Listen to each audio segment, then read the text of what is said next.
Police records have surfaced revealing Senator Larry Craig of Idaho was arrested by an undercover officer for soliciting sex.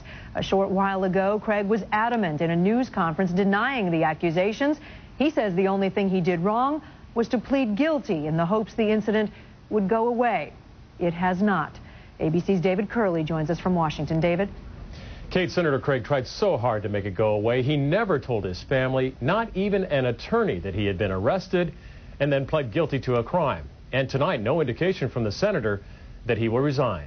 It is a remarkable statement by a United States senator. Let me be clear. I am not gay. I never have been gay.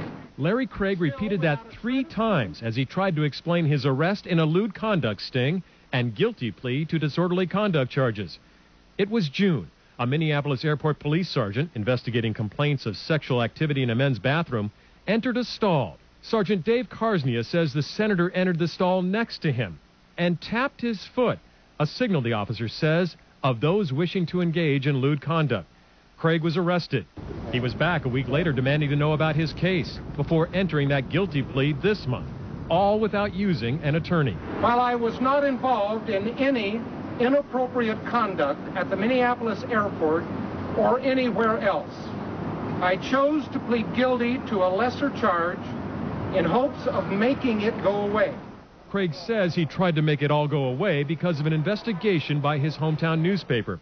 In a front-page story this morning, the Idaho Statesman outlined 3 additional allegations of sexual advances by the senator. Still, without a shred of truth or evidence to the contrary, the Statesman has engaged in this witch hunt.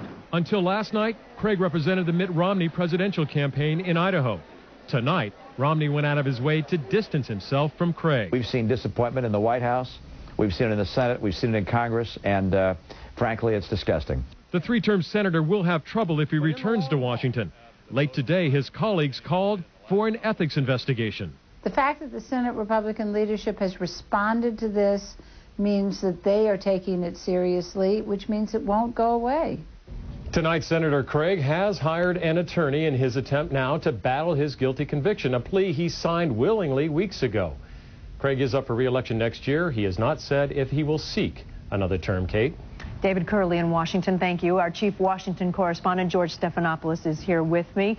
Already calls for an ethics investigation so quickly. From Republicans, that's what's so important. From Craig's own party, the Republican leadership had a conference call this afternoon. They thought the fact that he pled guilty to a crime could be a violation of Senate rules. They were also worried about that allegation that he showed the police officer his business card as a way perhaps to stop him from going through with the entire arrest. But they're also worried that after the Foley scandal last year, after the Republican senator from Louisiana was caught with using prostitutes, that this could reflect badly on the entire Republican Senate.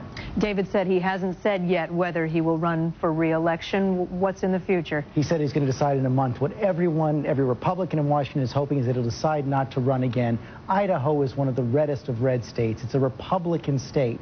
If Craig decides not to run again, he'll certainly be replaced by a Republican who will win. If he tries to hang in there, Democrats could make this a race. George Stephanopoulos, thank you.